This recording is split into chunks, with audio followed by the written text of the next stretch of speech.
Les cieux, ils étaient de cendre et graves.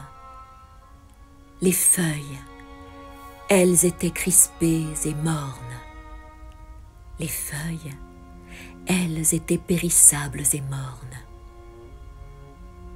C'était nuit en le solitaire octobre de ma plus immémoriale année. C'était fort près de l'obscur lac d'Aubert, dans la brumeuse moyenne région de Vert. C'était là, près de l'humide marais d'Aubert, dans le bois hanté par les goules de verre. Ici, une fois, à travers une allée titanique de cyprès, j'errais avec mon âme. Une allée de cyprès avec Psyché, mon âme. C'était au jour où mon cœur était volcanique comme les rivières scoriaques qui roulent, comme les laves qui roulent instablement leur sulfureux courant en bas de Lianek, dans les climats extrêmes du pôle, qui gémissent tandis qu'elles roulent en bas du mont Yanek, dans les régions du pôle boréal. Notre entretien avait été sérieux et grave, mais nos pensées, elles étaient paralysées et mornes. Nos souvenirs étaient traîtres et mornes, car nous ne savions pas que le mois était octobre, et nous ne remarquions pas la nuit de l'année.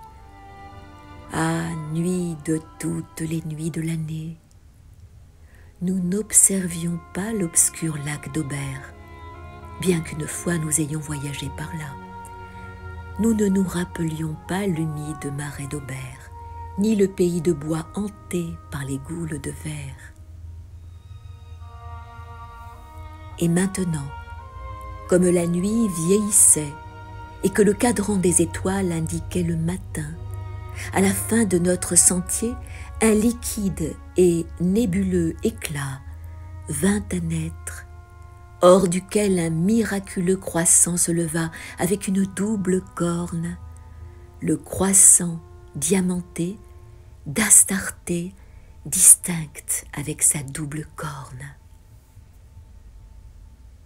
Et je dis, elle est plus tiède que Diane, elle roule à travers un éther de soupirs, elle jubile dans une région de soupirs. Elle a vu que les larmes ne sont pas sèches sur ses joues où le ver ne meurt jamais, et elle est venue passer les étoiles du lion pour nous désigner le sentier vers les cieux, vers la létéenne paix des cieux, jusque-là venue en dépit du lion pour resplendir sur nous de ses yeux brillants, jusque-là venue à travers l'antre du lion, avec l'amour dans ses yeux lumineux. Mais Psyché, élevant son doigt, dit tristement, de cette étoile, je me défie, de sa pâleur, étrangement, je me défie.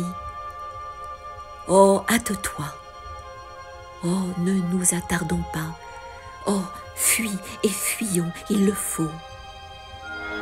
Elle parla dans la terreur, laissant s'abattre ses plumes jusqu'à ce que ses ailes traînassent sans la poussière, jusqu'à ce qu'elles traînèrent tristement dans la poussière.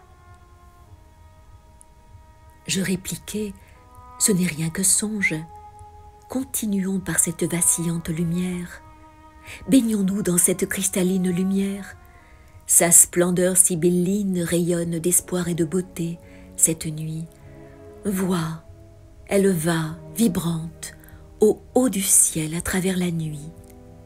Ah, nous pouvons, sauf nous fier à sa lueur et être sûrs qu'elle nous conduira bien. Nous pouvons, sauf nous fier à une lueur qui ne sait que nous guider à bien, puisqu'elle va, vibrante, au haut des cieux, à travers la nuit.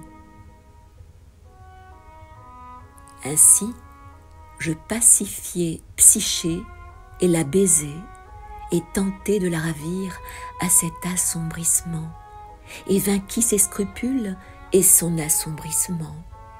Et nous allâmes à la fin de l'allée, où nous fûmes arrêtés par la porte d'une tombe, par la porte avec sa légende d'une tombe. Et je dis, qu'y a-t-il d'écrit, douce sœur, sur la porte avec une légende de cette tombe? Elle répliqua, Ulalume, Ulalume, c'est le caveau de ta mort, Ulalume. Alors mon cœur devint de cendre et grave, comme les feuilles qui étaient crispées et mornes, comme les feuilles qui étaient périssables et mornes, et je m'écriai, ce fut sûrement en octobre, dans cette même nuit de l'année dernière que je voyageais par ici, que j'apportais un fardeau redoutable jusqu'ici, dans cette nuit, entre toutes les nuits de l'année. Ah, quel démon m'a tenté vers ces lieux! Je connais bien maintenant cet obscur lac d'Aubert, cette brumeuse moyenne région de verre. Je connais bien maintenant cet obscur lac d'Aubert, cette brumeuse moyenne région de verre. Je connais bien maintenant cet humide marais d'Aubert et ces pays de bois hantés par les goules de verre.